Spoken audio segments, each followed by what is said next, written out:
fasilitas pengurangan PPh badan ya bagi wajib pajak badan yang melakukan kegiatan usaha sektor keuangan di Financial Center Ibu Kota Nusantara. Oke. Satu, perbankan syariah dan asuransi. Ya, 100% pengurangan PPh badan. Betul.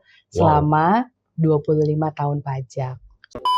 Jangan memindahkan usahanya di luar daerah IKN, dan bagi yang meminjam kepada perbankan itu tidak boleh menggunakannya selain untuk kemajuan di IKN, berinvestasi di IKN.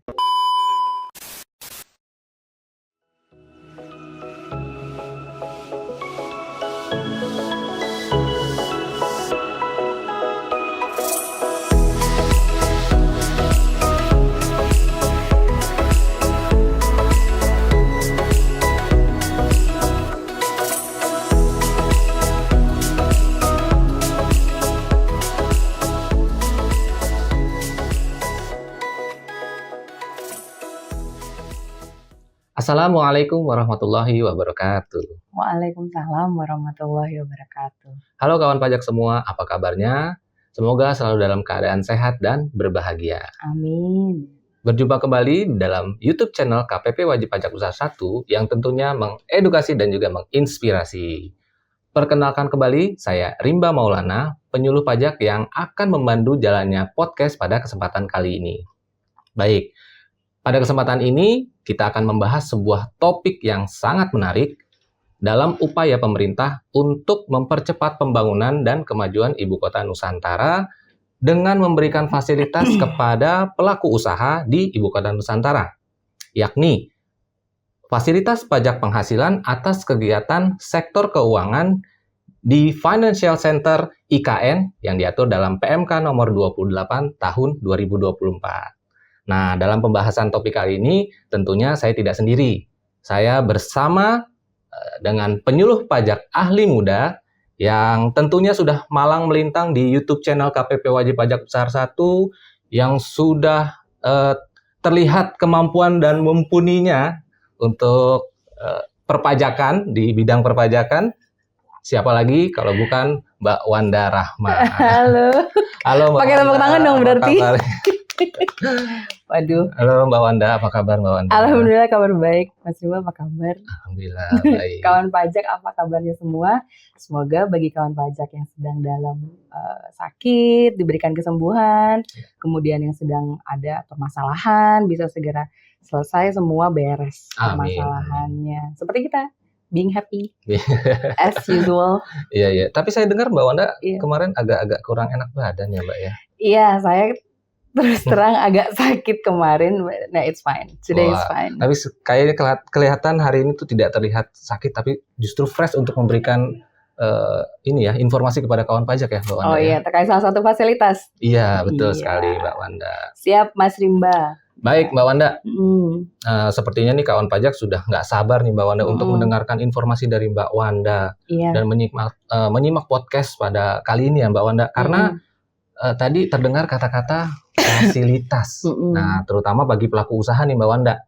Iya, betul. Saya penasaran nih Mbak Wanda, untuk tadi dengan topik yang kita bahas adalah fasilitas kepada pelaku usaha di sektor keuangan di Financial Center IKN. Betul. Ada kata-kata Financial Center. Betul. Nah, ini Financial Center di IKN tuh apa sih Mbak Wanda sebenarnya? Oke, baik. Mas Rimba dan kawan pajak semua, kalau kita belah ya, kita belah ya?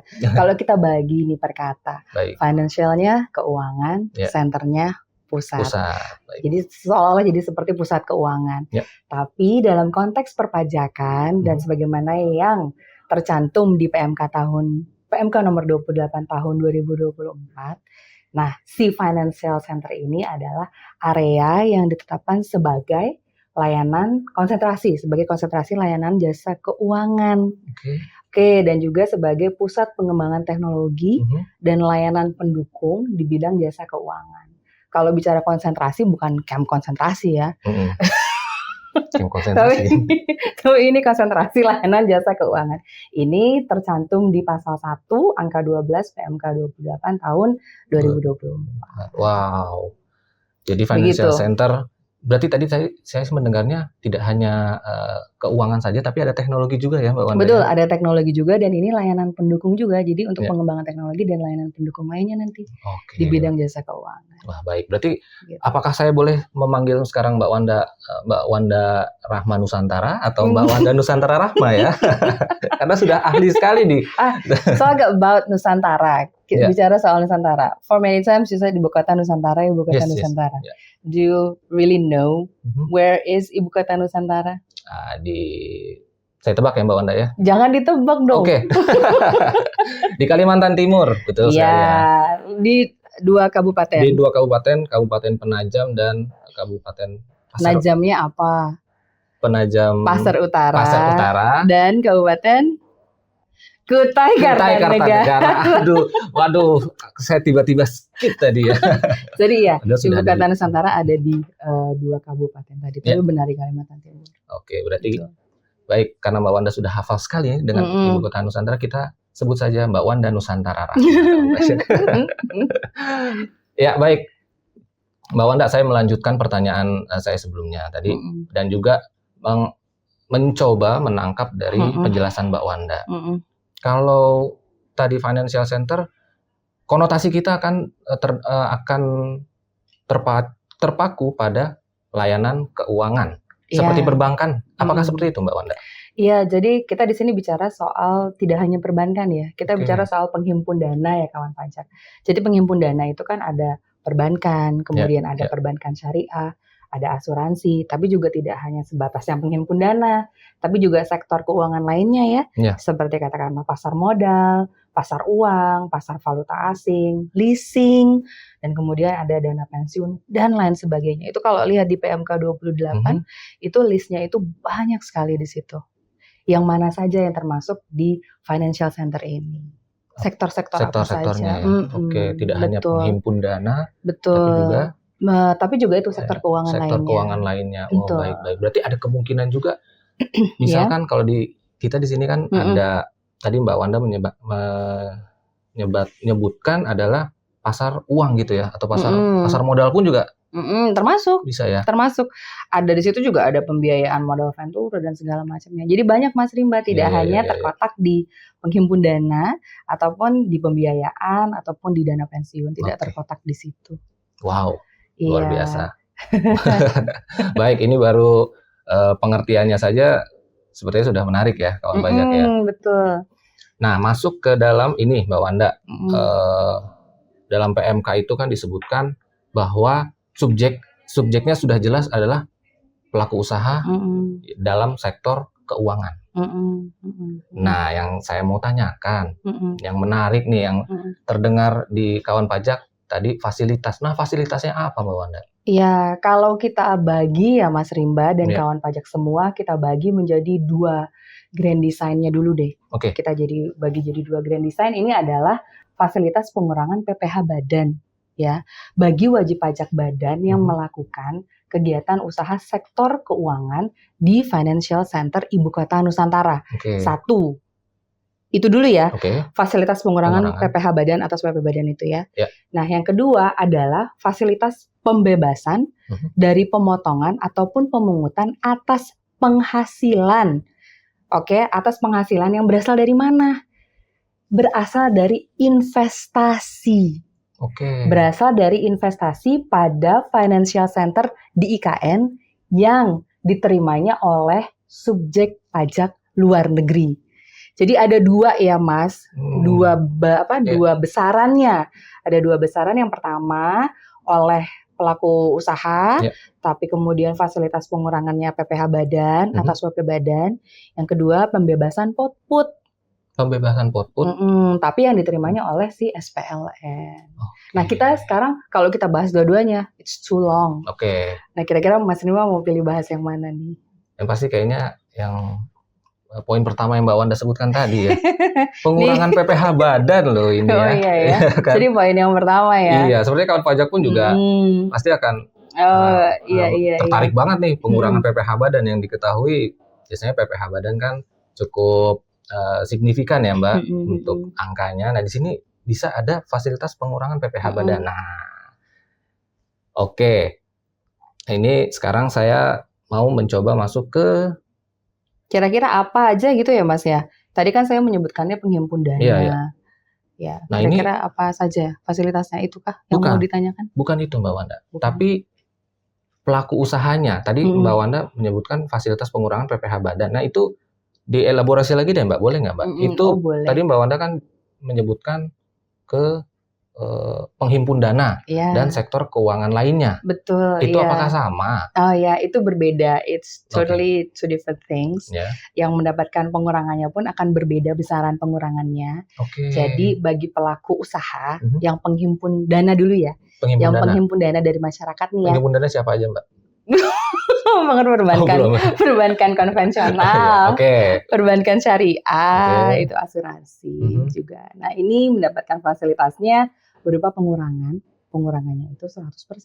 Tax holiday-nya 100%. 100%. Perbankan syariah dan asuransi. 100% pengurangan PPh badan. Betul. Selama 25 tahun pajak. Selama 25 tahun pajak. Betul. Dari untuk penanaman modal. Ini nih, this is getting a little bit interesting because of what? This regulation is actually been issued at 2024. But if you take a closer look at the inside of the regulation, it is stated that penanaman modalnya itu dari 2023. Jadi kalau penanaman modal sejak tahun 2023 sampai dan 2035 itu berlakunya 25 tax year, 25 tahun pajak. 25 tahun pajak? Lama ya Mas ya. Udah punya cucu mungkin nanti Mas Rimba tuh. Terus Mbak Wanda punya apa nanti berarti? Saya punya cucu juga. Jadi kita punya cucu. Semoga cucu kita nggak ketemu. Kirain cicit tadi Mbak. Nah yang kedua itu kan tadi dari penghimpun dana ya. Nah tadi kan ada sektor-sektor lain ya. Nah, kalau sektor-sektor lain itu pengurangannya atau tax holiday-nya adalah mau disamakan tidak? Jangan disamakan. Itu 85%. Nah, sama berlakunya juga selama 25 tahun pajak. Tapi tunggu, sebelum Mas Rimba mau bertanya. Ketahuan ya? Ketahuan. Saya mengerenyit ya. Ketahuan. Ini ada yang missing nih. Ingat tidak, kita mau ada Indonesian Golden Era. Tahun berapa sampai tahun berapa? Itu yang saya tahu Indonesia emas itu sampai tahun berapa? 2045 ya? Nah, 2045 kan? Betul. Tadi saya spellingnya penanaman modal yang 2023 sampai 2035. Jadi kan ada yang missing years dong. Dari 2036 sampai 2045, kalau perusahaan-perusahaan pelaku usaha ini mau berinvestasi, apakah sama rentang tahun pajaknya yang diberikan pengurangan? Ternyata tidak. Jadi kalau berinvestasinya atau penanaman modalnya itu mulai 2036, dari 2036 sampai dan 2045, itu hanya mendapatkan span time-nya itu 20 tahun pajak, tidak 25. Jadi hanya 20 saja. 20 tahun? Ya, 20 tahun pajak. Ya, itu. Wah, baik. Ini menarik banget ya Mbak. Ini menggiurkan sebenarnya. Kalau ibaratnya kalau kita ke toko ya Mbak ya, diskon 100%, kayaknya hampir nggak mungkin ya. Itu kan sama kayak gratis ya, tahun pajak ya. Nah, ini diskon 85% aja sudah tertarik banget gitu Mbak. Iya, tapi memang itulah ya, pemerintah kita luar biasa. Iya, ini luar biasa sekali untuk mempercepat pembangunan tadi ya. Di IKN ya Mbak Wanda. Iya. Wow. Betul sekali. Baik, kawan pajak, sepertinya makin menarik dan makin tertarik. Kita tanya lagi nih ke Mbak Wanda. Iya. Kira-kira pasti kan untuk mendapatkan fasilitas itu ada yang namanya nanti syaratnya seperti apa, kemudian pengajuannya seperti apa, nanti kita tanyakan langsung ke narasumber kita, Mbak Wanda Nusantara Rahma. WNR. Ya. Langsung deh Mbak Wanda. Untuk pertama nih Mbak Wanda menyebutkan pelaku usaha sektor keuangan, penghimpun dana sektor keuangan lainnya. Nah, kriterianya pelaku usahanya dan kemudian nanti syarat-syaratnya itu bagaimana Mbak Wanda? Apakah ada kriteria lain lagi nih, perbankan misalkan, perbankan yang bagaimana atau wajib pajak yang bagaimana yang bisa masuk ke dalam kriteria ini? Kalau kriterianya itu kriteria besaran ya, kriteria umum. Yang utama ini tidak tercakup sebenarnya di pasal 32, tapi yang utama itu adalah harus memiliki perizinan yang diterbitkan oleh OSS. Online single submission ya. Ya, betul ya. Nah, kemudian ada kriteria lain. Jadi kriterianya ini adalah yang tercantum di pasal 32 PMK 28, kawan pajak dan Mas Rimba. Itu yang pertama adalah wajib pajaknya harus berstatus hukum di Indonesia atau bentuk usaha tetap. BUT. Atau BUT. Okay. Kemudian yang kedua, sudah jelas ya, kita dari tadi bicaranya semuanya di IKN. Yeah. Berarti dia harus melakukan kegiatan sektor usaha keuangan di financial center-nya Ibu Kota Nusantara. Yeah. Kedua, dan yang ketiga, kalau dia sudah pernah melakukan penanaman modal, tidak boleh penanaman modalnya itu terlebih dahulu diberikan pengurangan. Jadi kalau dia sudah pernah melakukan penanaman modal, itu murni pure yang belum mendapatkan fasilitas pengurangan. Itu kriterianya. Itu adalah kriteria umum. Tidak berlaku terpisah-pisah ya untuk penghimpun dana ataupun sektor keuangan lain, tidak. Itu berlaku umum. Kemudian persyaratannya apa? Nah, persyaratannya tadi kan yang awal itu sudah memiliki perizinan berusaha ya? Betul, di OSS tadi ya? Betul, tapi kemudian dia harus mengajukan lagi nih Mas Rimba dan kawan pajak semua. Dia harus mengajukan permohonan. Ini belum nyampe pemanfaatan ya. Ini kulit luar dulu nih, masih di lapis kulit pisangnya depannya lah. Padahal pisang satu lapis ya. Buah apa sih yang lapisnya banyak? Yang lapisnya banyak ya? Manggis kali ya Mbak ya? Bukan. Jadi apa ya lupa? Udah pokoknya buah yang banyak lapisnya. Nah itu di awal ini harus mengajukan permohonan fasilitas pengurangan melalui OSS lagi. Tapi sebelum dia beroperasi secara komersial. Itu dulu. Dan kemudian ini paling lama 1 tahun setelah tanggal diterbitkannya si perizinan berusaha yang tadi. Yang saya mention di kriteria. Iya. Bingung ya? Jangan bingung. Jadi semua syaratnya itu kalau kriteria utamanya adalah jadi begini, kalau dia mau mengajukan permohonan fasilitas pengurangan, itu dia harus punya dulu perizinan berusaha. Makanya ini ada kalimat paling lama 1 tahun setelah tanggal diterbitkannya perizinan berusaha melalui OSS. Berarti itu syaratnya. Berarti harus izin usaha dulu di OSS, baru nanti baru bisa melakukan permohonan fasilitas. Iya. Kemudian pemegang saham dalam negerinya semuanya harus memenuhi tax clearance. Itu. Kemudian harus memenuhi persyaratan dokumen. Dokumen apa? Dokumennya ini adalah dokumen rencana kegiatan usaha dan dokumen rencana penanaman modal. Tapi kalau kita mau ngikutin alur nih ya Mas ya, kalau kita mau bahasnya alur ya. Jadi alurnya itu boleh kawan pajak semua cek ini dari mulai pasal 35 sampai pasal 38 di PMK 28. Awalnya kita masuk dulu nih ke OSS. OSS nih memilih nih yang eligible. Jadi bukan cuma bachelor aja yang eligible, bukan cuman wajib pajak juga harus ada eligible-nya gitu ya. Untuk dapat fasilitas. Iya, taxpayer juga harus ada eligible-nya. Jadi eligible nggak nih? Kalau misalkan iya, syaratnya apa? KBLI-nya memenuhi. KBLI akronim baru lagi nih. KBLI ini adalah klasifikasi baku lapangan usaha Indonesia. KBLI-nya memenuhi, kemudian pengajuan permohonan oleh WP. Nah nanti nih kalau udah masuk ke BKPM nih, sama BKPM nih udah oke nih sama BKPM, baru nih dia upload tadi tuh dokumen digital yang rencana penanaman modal lah, yang rencana kegiatan usaha lah, itu diupload nih.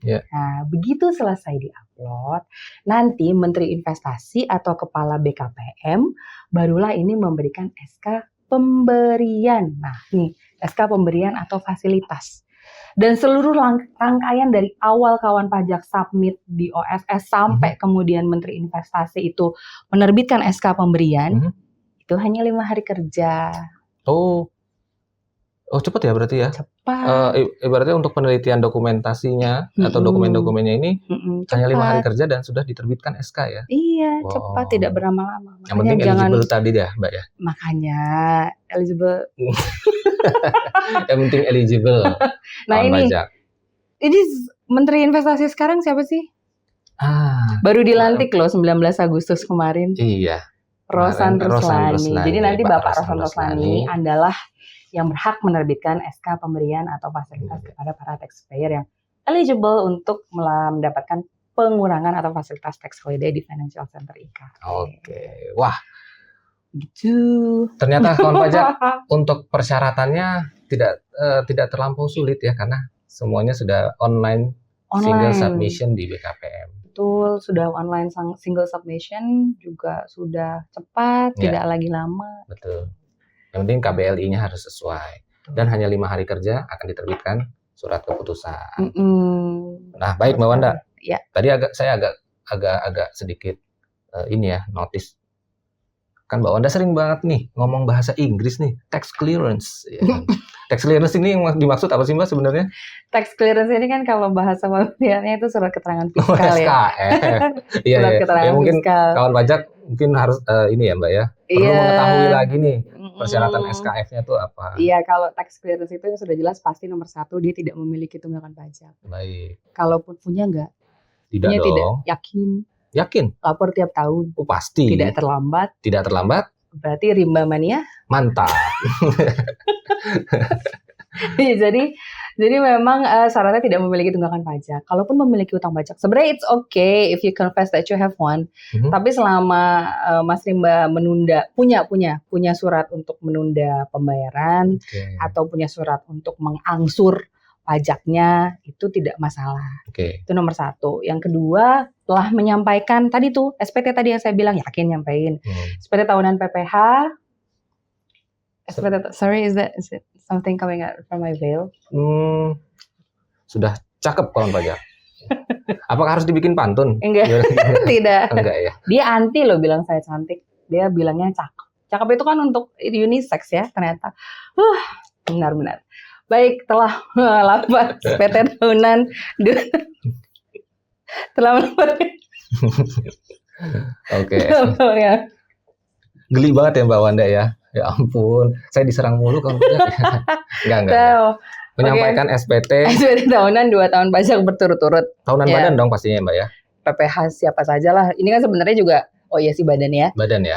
Dan masa PPN ya, SPT masa PPN 3 masa terakhir. Dan yang terakhir, ini nih yang paling penting, tidak sedang dalam proses penanganan tindak pidana di bidang perpajakan atau money laundry. Oh nggak jelas ya, money laundry. Atau tindak pencucian uang yang terkait di bidang pidana, tindak pidana bidang perpajakan. Oke. Wah. Ya, baik. Itu betul. Jadi nama lainnya sebenarnya SKF ya. Jangan sampai terkendala. Dulu bukannya ada radio ya? Radio SKM, radio. Oh iya, radio SKF. Ada ya? Enggak ada ya? Itu berapa ya Mbak ininya? Lupa. Lanjut Mas. Iya. Maksudnya tadi saya ingin menyampaikan bahwa jangan sampai kawan pajak tuh mau mengajukan tapi terkendala belum punya SKF atau SKF-nya. Ya, atau salah satu pemegang sahamnya kemudian tidak clearance tadi, tidak punya pemegang sahamnya terutama juga harus diperhatikan ya Mbak Wanda. Iya, pemegang saham dalam negeri. Oke, baik. Lanjut Mbak Wanda. Saya penasaran sama informasi Mbak Wanda tadi, 5 hari kerja sudah diterbitkan keputusan. Berarti kawan pajak sudah boleh dong memanfaatkan fasilitas di IKN nih? Belum? Tidak, kalau kalimat dari Marimar tuh tidak semudah itu Pulgoso. Oke. Jadi akan terlebih dahulu memang diterbitkan surat keputusan pemberian fasilitas yang tadi. Tapi setelah diterbitkan surat keputusan itu nanti masih ada lagi. Apa itu Mbak Wanda? Harus mengajukan, Mas. Kamu harus tahu loh, tadi saya bilang apa? Bilang apa? Tadi saya bilang loh di awal. Bukan, pasti deh kebiasaan terbawa juga di podcast tidak mendengarkan. Jadi WP harus mengajukan permohonan pemanfaatan. Kan sudah ada nih surat persetujuan dari Pak Menteri, Betul. Pak Menteri Investasi, Pak Rosan Roslani. Nah nanti kemudian wajib pajak harus mengajukan permohonan pemanfaatan. Ini harus melalui kita DJP. Tapi harus melalui pemeriksaan lapangan dulu. Harus melalui proses pemeriksaan lapangan? Iya. Nah ini gimana maksudnya nih Mbak? It's not that easy ternyata. Jadi gimana tuh maksudnya Mbak? Mau ditarik lagi statementnya? Maksudnya pemeriksaan ini bagaimana nih? Apakah berarti pengajuannya, kan tadi Mbak Wanda menyampaikan harus mengajukan permohonan pemanfaatan. Iya. Tadi kan permohonan fasilitas. Iya, itu kan persetujuan pemberian fasilitas. Nah sekarang ini adalah SK pemanfaatan fasilitasnya melalui pemeriksaan lapangan oleh DJP. Mau tahukah syarat-syaratnya? Nah, ini syarat-syaratnya bagaimana? Oh, saya tahu Anda ke mau DJP kah? itu. Kawan pajak harus ke kantor pajak? Jadi syaratnya adalah lagi-lagi kita balik ke si apa itu tadi? Yang 3 kata tadi, 3 huruf tadi itu loh. OSS? Iya, jadi balik ke sana lagi. WP mengajukan permohonan melalui OSS. Oh, baik. Lagi-lagi dengan melampirkan dokumen yang meliputi, ini ada beberapa nih Mas nih. Saya juga kurang hafal ya. Coba saya lihat dulu. Nah, ini. Dokumen yang menunjukkan bahwa si perusahaan telah beroperasi secara komersial. Invoice aja deh. Tagihan-tagihan yang menunjukkan bahwa dia telah beroperasi secara komersial. Satu. Dan yang kedua adalah daftar realisasi penanaman modal di Financial Center IKN. Oke ya? Ya.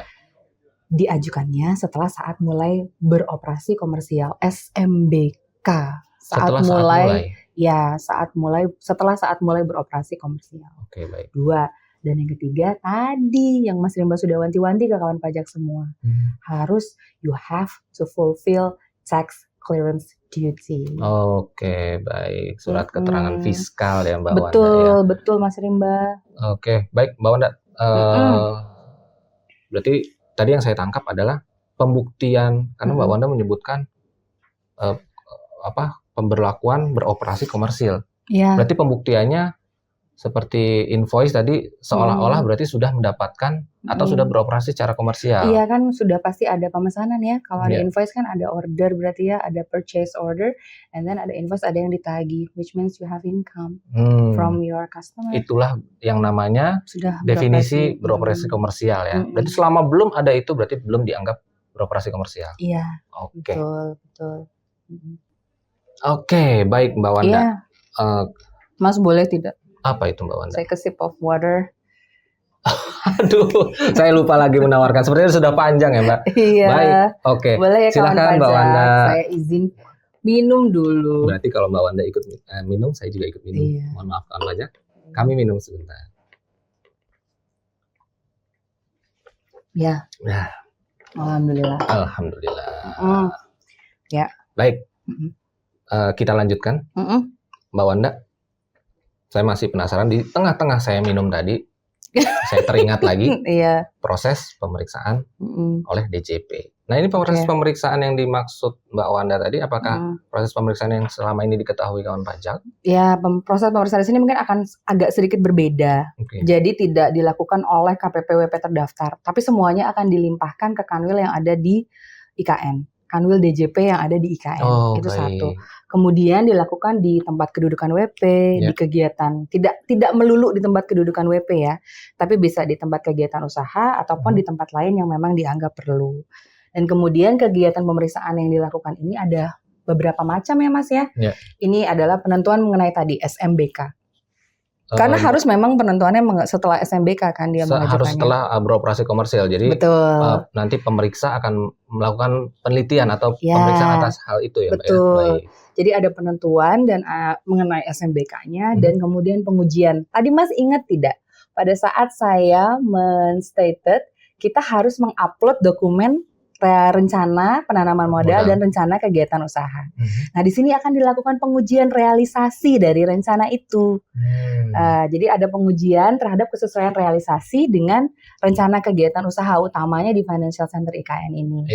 Itu yang kedua pemeriksaannya. Lalu yang ketiga adalah pengujian mengenai saat permohonan persetujuan fasilitas pengurangan PPh badan. Itu juga. Jadi ada pengujian, ada penentuan. Di antaranya itu. Nah, seluruh proses ini, kalau tadi kan kita bicaranya 5 hari kerja ya. Pada saat di Menteri Investasi atau BKPM ya. Nah, sekarang ini tidak. Yang benar cuman 5-nya aja Mas. Tapi ketambahan 1 angka di depannya. Jadi 45. 45 hari. 45 hari atau hari kerja setelah SP2 disampaikan kepada wajib pajak, wakilnya atau kuasanya atau pegawainya. SP2 apa Mbak? Surat perintah pemeriksaan. Oke, baik. Iya. 45 hari kerja ya Mbak ya. Emang SP2 tuh yang Star Wars itu? Enggak dong, bukan. Itu siapa yang Star Wars itu? Itu CP2 bukan? Bukan. Itu kan siapa? Itu ET ya, bukan ya? Bukan lain ya? Ada itu yang ngokok-ngokok gitu loh.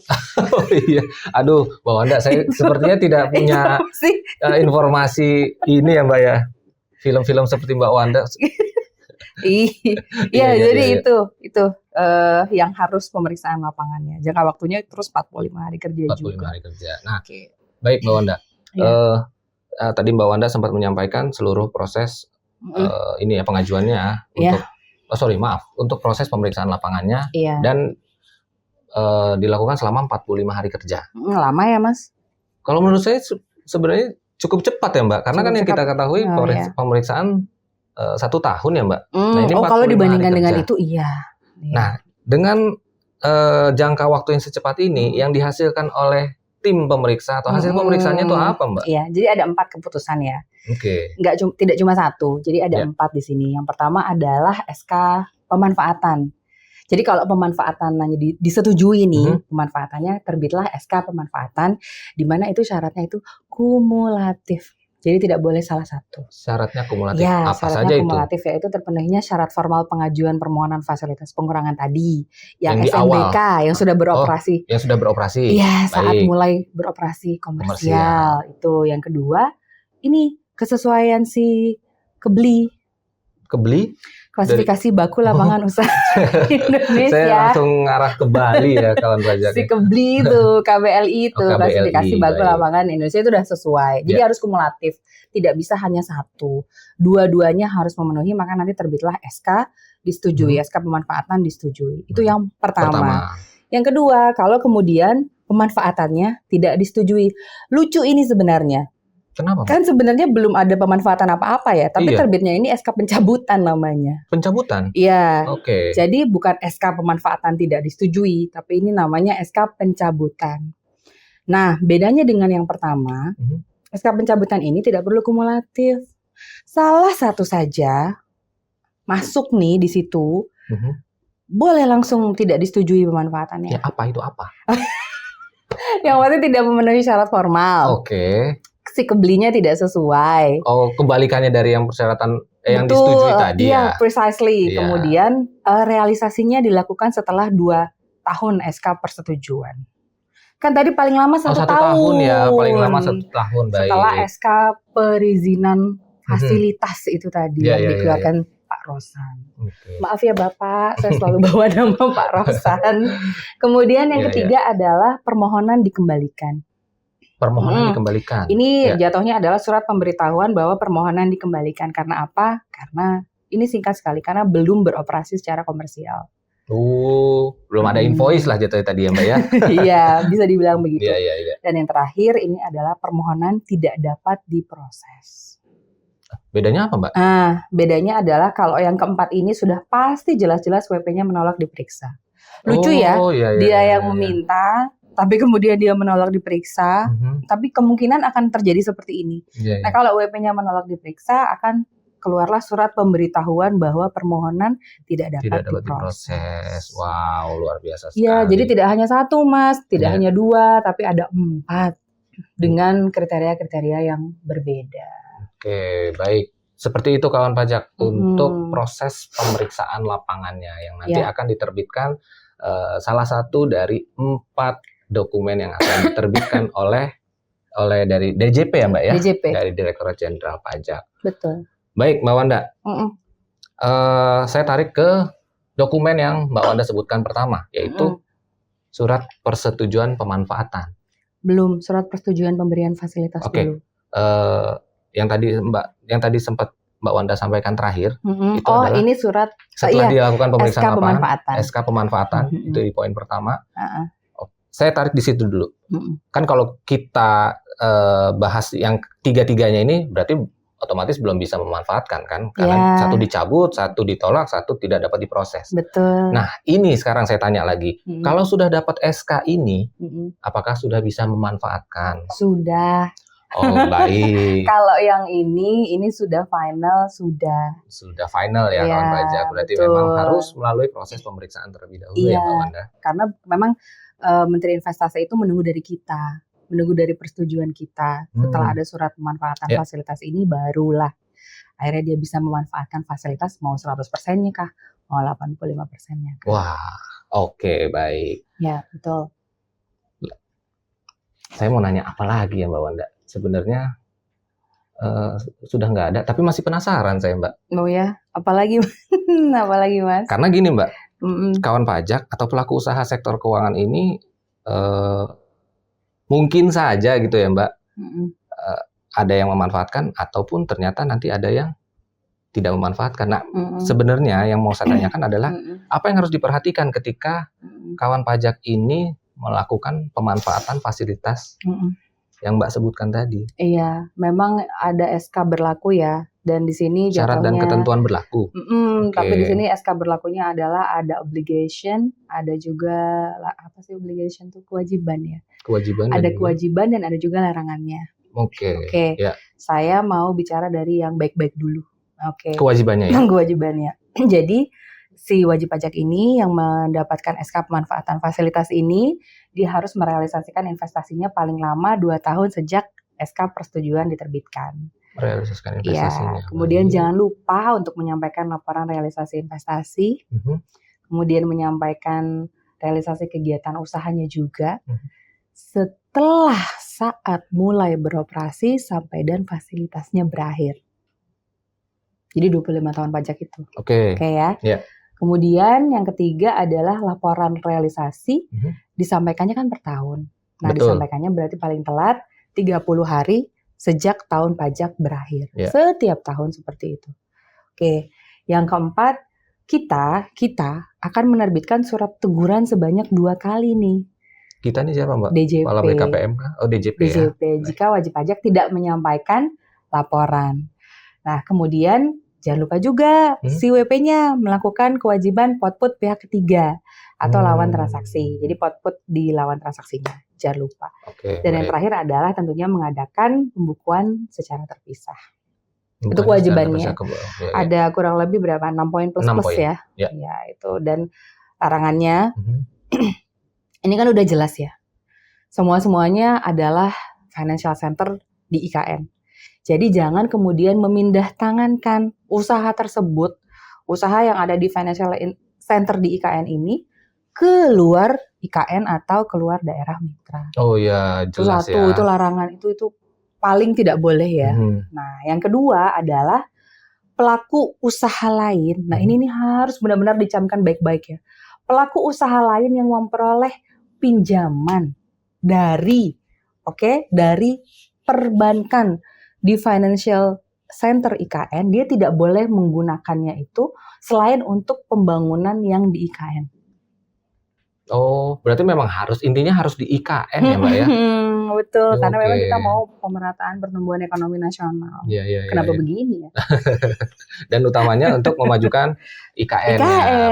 Betul sekali. Ingat supaya tidak Jawa sentris. Ya, itu dia. Betul sekali. Baik. Itu ya Mbak, berarti larangannya hanya 2 tadi ya? Larangannya 2, simple kok. Jangan memindahkan usahanya di luar daerah IKN, dan bagi yang meminjam kepada perbankan, itu tidak boleh menggunakannya selain untuk kemajuan di IKN, berinvestasi di IKN. Ya, wow, luar biasa sekali kawan pajak. Iya. Ya ini memang sangat menarik ya, terutama bagi kawan pajak yang sudah berancang-ancang nih di sektor keuangan di IKN Mbak Wanda. Iya, betul. Nah, saya mau melanjutkan lagi Mbak Wanda. Tadi Mbak Wanda menyebutkan harus melakukan potput, salah satu kewajibannya. Benar ya? Betul. Harus melakukan potput. Nah, bagaimana Mbak kalau seandainya nanti kawan pajak yang berusaha di IKN ini ternyata penghasilannya terutang potput. Nah, itu bagaimana? Karena kan begini. Kawan pajak sudah mendapatkan fasilitas pengurangan PPh badan. Iya. Nah, kemudian tapi atas penghasilan yang diterima itu akan terutang potput. Nah, ini bagaimana perlakuan potputnya bagi kawan pajak yang Anda memang cerdas sekali ya. Tadi hanya menyambung-nyambungkan aja loh. Menangkap detail-detailnya. Iya. Luar biasa. Jadi memang begini, pembebasan dari pemotongan ataupun pemungutan PPh-nya itu disamakan dengan fasilitas tarif pengurangan PPh badannya. Jadi, kalau memang pengurangan PPh badannya 100%, pembebasannya 100%. Oke? Kalau tarif fasilitas pengurangannya 85%, pembebasannya juga 85%. Begitu perlakuannya. Hanya saja tarifnya ya. Hanya saja ya. Ini dari PPh Potput ini kalau PPh pasal 23, PPh pasal 23, PPh pasal 42 yang sewa. Sewa tanah bangunan itu dia harus dengan SKB. Atau kebalik ya, tanpa SKB justru. Sorry. Tanpa SKB. Tanpa SKB? Iya, itu 23. PPh pasal 23, kemudian PPh pasal ayat 2 sewa. 4 ayat 2 tanah dan bangunan, kemudian PPh pasal 4 ayat 2 jasa konstruksi kalau tidak salah. Jasa konstruksi. Ya, itu diberikan pembebasannya tanpa SKB. Kalau yang PPh pasal 4 ayat 2 pengalihan HTB. Pengalihan ya, bukan sewa ya. Itu barulah dengan SKB. Saya tahu nih kenapa harus SKB, karena ada objeknya ya. Iya. Nah, tapi pembelian atau impor ya dari PPh pasal 22 itu juga tanpa SKB juga kok. Berarti akan dibebaskan gitu ya? Tapi ingat sesuai tarif awal pengurangan badannya, tidak kemudian pembebasannya serta-merta. Dia mengikuti tarifnya dengan tarif pengurangan PPh badannya. Oh iya, wah menarik sekali nih. Berarti kalau bisa saya simpulkan nih Mbak, perbankan syariah sama tadi asuransi. Ya. Memenuhi syarat, mendapatkan SK, udah diperiksa, mendapatkan SK lagi, dapat pengurangan 100%, maka ada misalkan penghasilan dari yang diterima perbankan yang harus dipotong pajak, itu pun ternyata dibebaskan 100% juga. Wow, luar biasa. Ini luar biasa fasilitasnya dan luar biasa penjelasan dari Mbak Wanda Nusantara Rahma ya kawan pajak. Udah, terus saya bikin bubur. Oh iya. Bubur merah putih. Ganti nama nih kita. Oke, baik. Terima kasih nih Mbak Wanda. Iya, sama-sama Mas Rimba. Penjelasannya tuh mantap bener loh. Mantap bana. Oke. Saya mau melanjutkan ke ini Mbak Wanda. Tadi Mbak Wanda menyampaikan, saya tarik lagi nih. Mbak Wanda menyampaikan ada kewajiban dan larangan. Nah ternyata, mohon maaf lahir batin, ternyata ada pelaku usaha yang melanggar dari ketentuan larangan dan kewajiban tadi. Itu bagaimana Mbak? Ya itu sederhana akan dilakukan pencabutan SK tersebut ya. Tapi dengan konsekuensi juga. Karena tidak semudah itu juga dia bisa lolos hanya dengan pencabutan SK. Nah konsekuensinya adalah fasilitas yang telah dimanfaatkannya wajib dibayar kembali. Terbayang tidak? Dibayar lagi? Iya. Plus lagi sanksi administratifnya juga. Kemudian sesuai dengan peraturan ketentuan perundang-undangan kita ya. Dan yang terakhir dia tidak boleh lagi mendapatkan fasilitas pengurangan apapun atau fasilitas PPh apapun financial center di IKN. Oh iya. Iya, jadi memang sebaiknya kawan pajak semua mohon untuk memperhatikan baik-baik tadi itu kewajiban larangan ya. Iya. Artinya berarti harus komitmen ya Mbak ya, memang dari awal. Anda orangnya suka komitmen gak sih? Oh pasti dong. Yakin? Saya akan komit. Kalau saya membuka usaha di financial center IKN, saya akan komit akan membangun kemajuan IKN. Amin. Saya rasa sih kawan pajak juga berpikir demikian Mbak Wanda. Iya ya.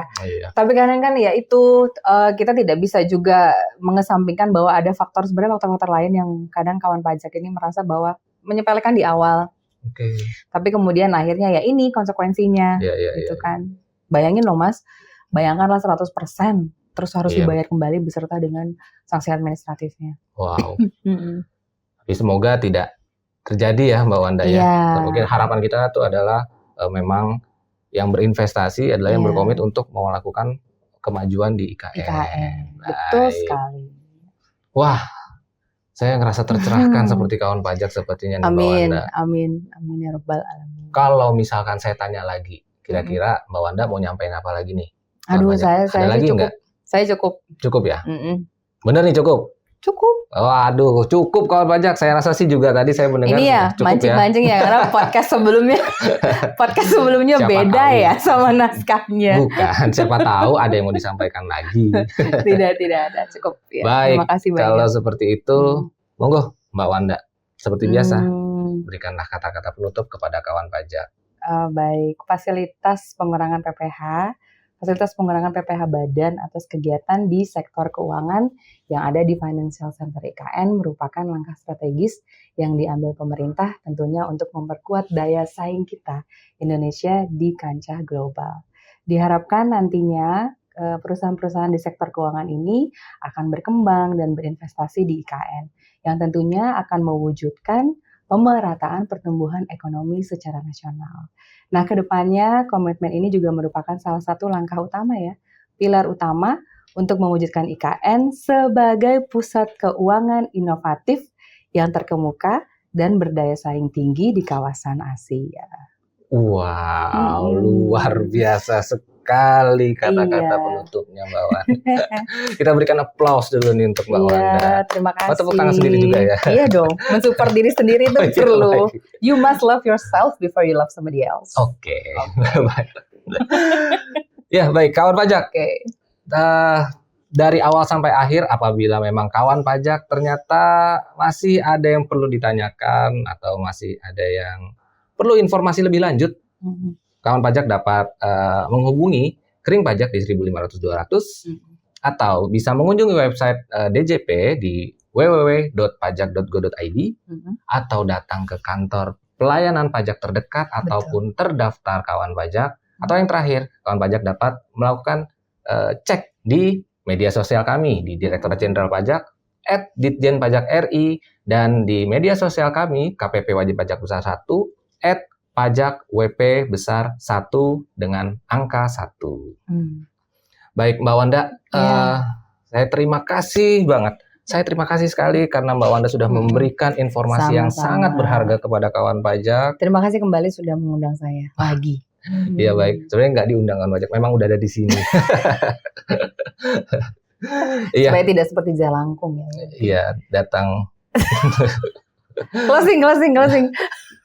Ya, baik. Terima kasih kembali Mbak Wanda. Mbak Wanda Nusantara Rahma. Terima kasih sudah memberikan informasi. Sama-sama Mas Rimba Belantara. Dan kami juga berterima kasih kepada kawan pajak yang telah menyaksikan kami dari awal sampai akhir, yang menyaksikan kami dari podcast awal sampai dengan podcast kali ini. Dan kami mohon maaf apabila terdapat kekurangan dalam pelaksanaan podcast pada kali ini ataupun di sebelum-sebelumnya. Dan kami pun berharap kepada kawan pajak dapat tercerahkan dengan insight dari kita.